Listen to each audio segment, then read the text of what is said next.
మిత్రులందరికీ నమస్కారం. Welcome to our channel మన కథలు. ముందుగా మన ఛానల్ని ఫస్ట్ టైం చూస్తున్న వారైతే ఛానల్ని సబ్స్క్రైబ్ చేసుకొని సపోర్ట్ చేయండి ప్లీజ్. ఇక కథలోకి వెళ్దాం. చేసింది ఎవరు? రాత్రి సరిగ్గా 12 గంటలు ఫోన్కి ఒక కొత్త నంబర్ నుంచి మెసేజ్ వచ్చింది. హ్యాపీ బర్త్డే స్వీట్ హార్ట్, అలా ఇంకా కొన్ని మెసేజెస్ వచ్చాయి. మంచి నిద్రలో ఉన్న మౌనిక లేచి మెసేజెస్ చూసింది. అదేంటి, ఇవాళ నా పుట్టినరోజు కాదు కదా, మరి ఈ మెసేజెస్ ఎవరు, ఎందుకు పంపిస్తున్నారు అని అనుకుని ఫోన్ సైలెంట్లో పెట్టేసి పడుకుంది. పొద్దున లేచి చూసేసరికి 15 మిస్డ్ కాల్స్ ఉన్నాయి. ఏంటి, ఇంతమంది నాకు కాల్ చేశారా అని ఆశ్చర్యంగా చూసింది. అన్ని కొత్త నెంబర్స్ నుంచే వచ్చాయి ఆ కాల్స్. లేచి ఫ్రెష్ అయ్యాక కాఫీ తాగుతూ న్యూస్ పేపర్ చదువుతున్న సమయంలో కాలింగ్ బెల్ మోగింది. తలుపు తెరిచి చూడగా పోలీసులు. ప్రకాష్ ఎక్కడా? ప్రకాషా? అతనెవరు? నాకు తెలీదా? అతని మొబైల్ సిగ్నల్ ఇక్కడే చూపిస్తుంది. ఇక్కడ నేను తప్ప ఇంకెవరూ లేరు, కావాలంటే చూసుకోండి. కానిస్టేబుల్ వెళ్ళి లోపల వెతుకుతూ, అంతా చూసా సార్, ఎవరూ లేరిక్కడ. సరే, తన నెంబర్కి ఫోన్ చేయి. సరే సార్, రింగ్ అవుతుంది కానీ లిఫ్ట్ చేయట్లేదు సార్. అదేంటి? సారీ అమ్మా, తప్పుగా వచ్చినట్లున్నాం. ఏం పర్లేదు సార్, మళ్ళీ కొత్త నెంబర్ నుంచి కాల్ వచ్చింది. అయ్యో, అమ్మ కూడా చేసినట్టుంది. ఏంటి చిన్ని, ఎన్నిసార్లు కాల్ చేసినా తీయట్లేదు?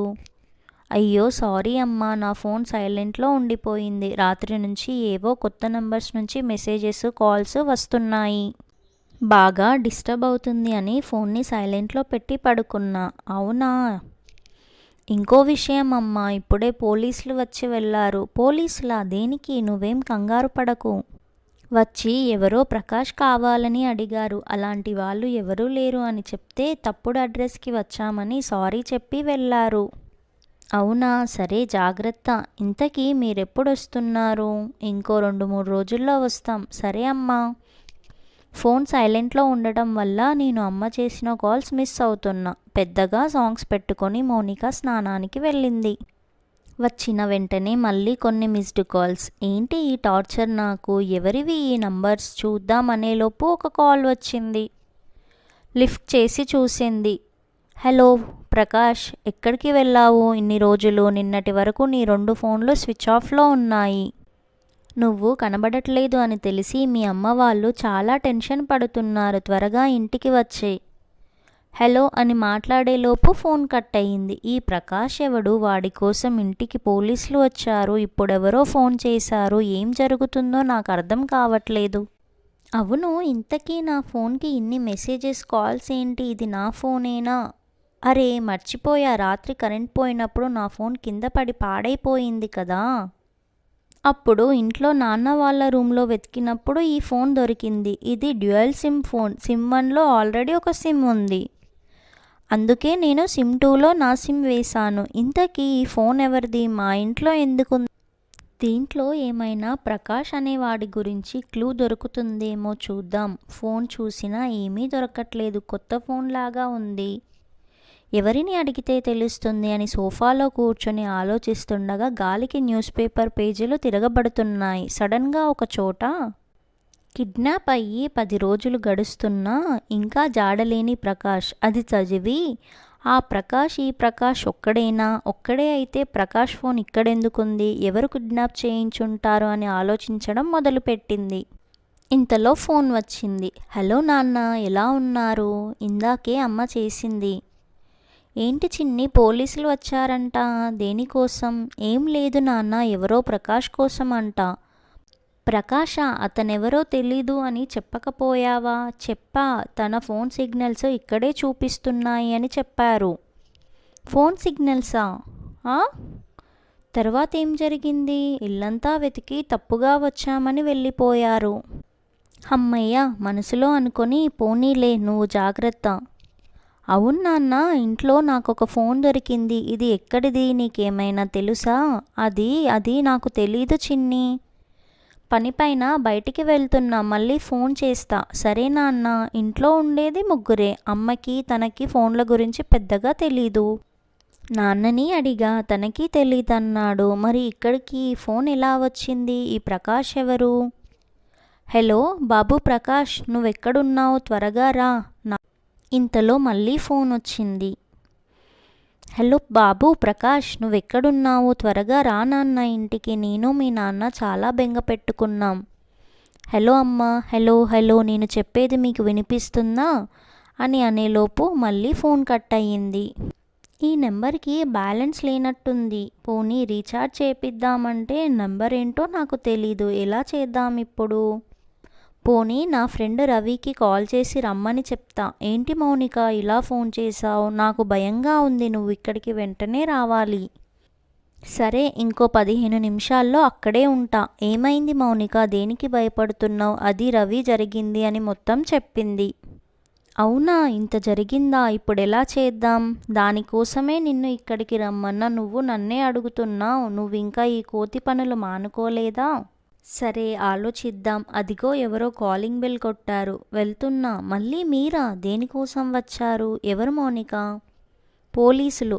ప్రకాష్ ఫోన్ సిగ్నల్ ఇక్కడే చూపిస్తుంది. మళ్ళీ ఒకసారి వెతుకుదామని వచ్చాం. ఇందాక చూశారు కదా, ఇంకోసారి చూస్తాం. సరే చూసుకోండి. కానిస్టేబుల్ లోపలికి వెళ్ళు. సార్, ఇక్కడ ప్రకాష్ దొరికాడు. నువ్వు ఇక్కడేం చేస్తున్నావు? ప్రకాష్ కాదు, నా పేరు రవి. అవును, తన పేరు ప్రకాష్ కాదు, తను నా ఫ్రెండ్ రవి. వీడి గురించి నీకు తెలియదనుకుంటా. వీడు పెద్ద కిలాడి. పద పద. అవును కానిస్టేబుల్, ప్రకాష్ నెంబర్ సిగ్నల్ ఇక్కడే చూపిస్తుంది కదా. అవును సార్, ఒకసారి ఇప్పుడు కాల్ చేయి. సరే సార్. మౌనిక, నీ ఫోన్ రింగ్ అవుతుంది. ఇక్కడ ఇవ్వు. అదేంటి, ప్రకాష్ ఫోన్ నీ దగ్గర ఉందెందుకు? ఈ ఫోన్ ఎక్కడిది? ఏమో నాకు తెలీదు. నిన్న రాత్రి నా ఫోన్ పాడయిందని ఇంట్లో వేరే ఫోన్ కోసం వెతికితే ఈ ఫోన్ దొరికింది అంతే. అంతకు మించి నాకేమీ తెలీదు. నువ్వు పద పోలీస్ స్టేషన్కి. అదేంటి, ప్రకాష్ దొరికాడు కదా, నన్నెందుకు అరెస్ట్ చేస్తున్నారు? మేము వెతికే ప్రకాష్ వేరు, మాకు దొరికిన ప్రకాష్ వేరు. అదేంటి, ఇతను కిలాడి ప్రకాష్, మేము వెతికేది కిడ్నాప్ అయిన ప్రకాష్ కోసం. ప్రకాష్ గురించి నాకేమీ తెలీదు. నన్ను వదిలేయండి. ఏమున్నా స్టేషన్లో చెప్పుకో. పద ముందు. అయ్యగారు వచ్చారా? మీకే ఫోన్ చేద్దామనుకుంటున్నా. అమ్మాయి గారిని పోలీసులు తీసుకెళ్లారు. అవునా? ఈ సామాన్లు లోపల పెట్టు, నేను ఇప్పుడే వస్తాను. మా అమ్మాయిని ఎందుకు అరెస్ట్ చేశారు? ఎందుకా? ప్రకాష్ అనే వాడిని కిడ్నాప్ చేసినందుకు. కిడ్నాప్ మా అమ్మాయి చేయటం ఏమిటి? తను అమాయకురాలు. దొరికేంత వరకు అందరూ అమాయకులే. తను ఇండియాలోనే లేదు, నిన్న రాత్రే వచ్చింది. పైగా ప్రకాష్ ఎవరో కాదు, మా అమ్మాయికి శ్రీనికకి కాబోయే భర్త. శ్రీనిక? తనెవరు? శ్రీనిక నా ఇంకో కూతురు. శ్రీనిక మౌనిక ఇద్దరు కవల పిల్లలు. నేను మా అమ్మాయి శ్రీనిక, మా ఆవిడ ముగ్గురం. ఏవో జాతక దోషాలు ఉన్నాయి, అందుకే ఇలా జరిగింది. పూజలు చేయిద్దామని వేరే ఊరు వెళ్ళాం. ఇందాకే వచ్చాం. మా అపార్ట్మెంట్ సెక్యూరిటీ గార్డ్ మాకు మీరు వచ్చి మా అమ్మాయిని అరెస్ట్ చేశారని చెప్తే ఇక్కడికి వచ్చా. మీకు కంప్లైంట్ మా అమ్మాయి శ్రీనికానే. అదిగో మాటల్లో రానే వచ్చింది. రామ్మా. ఏంటి ఇన్స్పెక్టర్ గారు, మా చెల్లినెందుకు అరెస్ట్ చేశారు? మొన్న మీరు కంప్లైంట్ ఇచ్చిన రోజు నేను స్టేషన్లో లేను, అందుకే గుర్తుపట్టలేకపోయా. సారీ అమ్మా మౌనిక. ఏదో తెలియక పొరపాటు చేశాం. అవును, ఇంతకీ ప్రకాష్ ఫోన్ మీ దగ్గర ఎందుకుంది? శ్రీనిక: మేము షాపింగ్ చేస్తున్నప్పుడు నా ఫోన్ తన ఫోన్ ఒక్కటే ఉండాలి అని ప్రకాష్కి నేనే ఆ ఫోన్తో పాటు కొత్త నెంబర్ ఉన్న సిమ్ కొనిచ్చా. తన దగ్గర ఉండే ఫోన్తో పాటు ఈ ఫోన్ కూడా వాడేవాడు. వారం రోజుల తర్వాత ఒకరోజు ఇద్దరం హోటల్లో లంచ్ చేస్తున్నప్పుడు తనకి ఆఫీస్ నుంచి కాల్ వచ్చింది. అర్జెంట్ పని ఉంది రమ్మని. హడావిడిగా ప్రకాష్ వెళ్ళిపోయాడు. ఫోన్ నా దగ్గరే మర్చిపోయాడు. తర్వాత ఇద్దాంలే అని నేను ఇంట్లో పెట్టేశా. మరుసటి రోజు నుండి తను కనబడుట లేదు. వెంటనే మీకు కంప్లైంట్ ఇచ్చా, కానీ ఇచ్చేటప్పుడు మీకు తన దగ్గర ఉన్న మొబైల్ నెంబర్ బదులు ఈ మొబైల్ నెంబర్ ఇచ్చా. ఇప్పుడు తీసుకోండి ఇన్స్పెక్టర్ గారు. తన దగ్గర ఉన్న ఫోన్ నెంబర్ ఈ నెంబర్. ఆ రోజు నుంచి స్విచ్ ఆఫ్ వస్తుంది. సరే శ్రీనిక, ఈ నెంబర్తో ట్రేస్ చేయడానికి ట్రై చేస్తాం.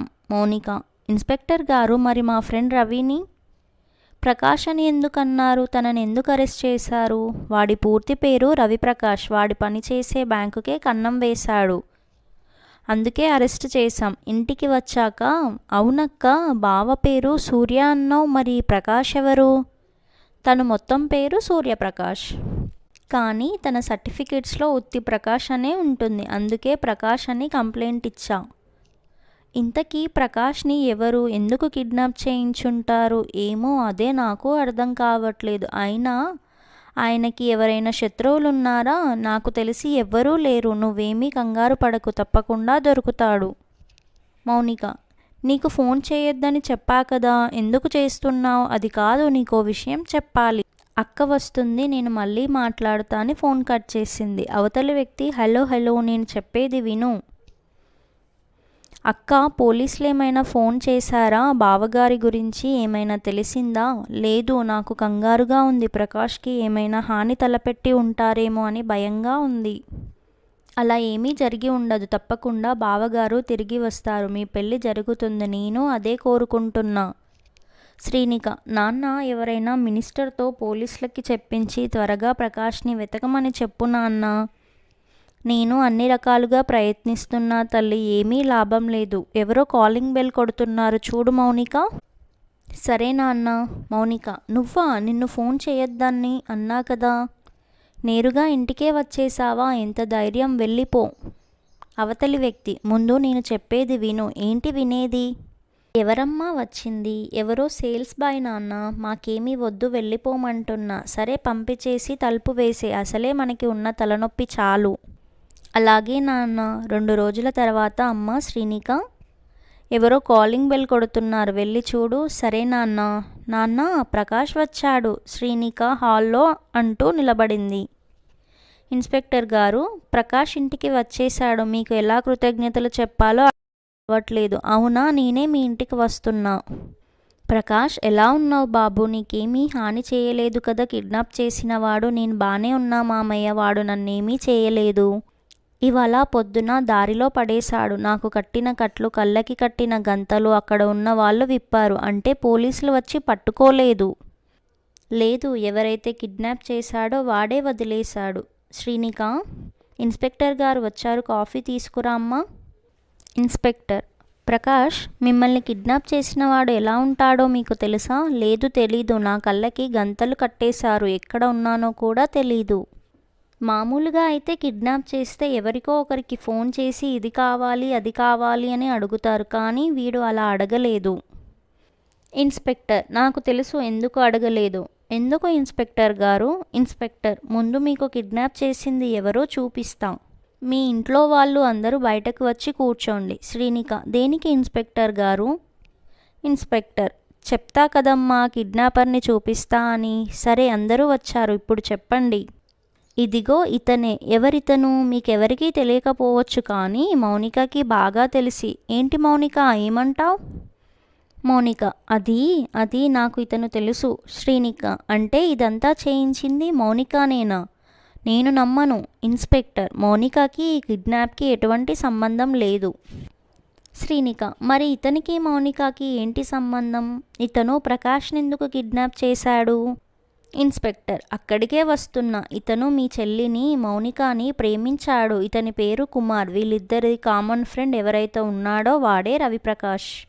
ఆట పట్టిద్దామని కుమార్కి ఫోన్ చేసి మౌనికకి పెళ్లి కుదిరింది, అతని పేరు ప్రకాష్ అని చెప్పాడు. అప్పుడు కుమార్కి కోపం వచ్చి ఈ పెళ్లి ఎలాగైనా చెడగొట్టాలి అని ప్లాన్ చేసి ప్రకాష్ని కిడ్నాప్ చేశాడు. మధ్యలో మౌనికకి ఫోన్ చేసి జరిగిందంతా చెబుదామనుకునేలోపు మౌనికకి ఫోన్ కట్ చేసింది. మౌనిక: మరి కుమార్ మీకెలా దొరికాడు? ఇన్స్పెక్టర్: మొన్న ఒకరోజు జైల్లో ఉన్న రవిప్రకాష్ని కలవడానికి స్టేషన్కి వచ్చినప్పుడు రవి జరిగిందంతా కుమార్కి చెప్పాడు. అప్పుడు వాళ్ళిద్దరి మధ్య చిన్న గొడవ జరిగింది. అక్కడి నుంచి వెళ్ళిపోయాడు. ఎందుకో అనుమానం వచ్చి రోజు తనని ఫాలో అవ్వమని కానిస్టేబుల్కి చెప్పా. ఇవాళ పొద్దున ప్రకాష్ని దాచిపెట్టిన చోటికి వెళ్ళడం, ప్రకాష్ని దారిలో దింపేయడం, అక్కడి నుంచి పారిపోదాం అనుకునేలోపు మా వాళ్ళు పట్టుకోవటం, అంతా అలా జరిగిపోయింది. పోనీలేండి. ఇన్స్పెక్టర్ శ్రీనికాని ఇలా అడిగాడు. మొన్న ఒకటి అడుగుదామని మర్చిపోయాను. తన పేరు ప్రకాష్. మరి కంప్లైంట్ ఇచ్చినప్పుడు క్రష్ అని రాసావెందుకు? దీనికి ప్రకాష్ సమాధానం ఇచ్చాడు. నేను తన క్రష్ అంటే ఇంగ్లీష్లో a strong feeling of love అని అర్థం. తన ఫోన్లో కూడా అదే పేరు ఉంటుంది నా నంబర్కి. ఇన్స్పెక్టర్: అహహా, అవునా, మీ పైన క్రష్ సంగతేమో కానీ మేమందరం క్రష్ అయ్యాము. అదే తెలుగు మీనింగ్, ఇబ్బంది పడ్డాం. సరే, ఏదైతే ఏంటి, కథ సుఖాంతం. ఇంతటితో కథ సమాప్తం. మీకు కనుక ఈ కథ నచ్చినట్లయితే లైక్ చేయండి, షేర్ చేయండి and subscribe to our channel. అందరికీ ధన్యవాదములు. మళ్ళీ మరో కథతో మీ ముందుకి వస్తాను.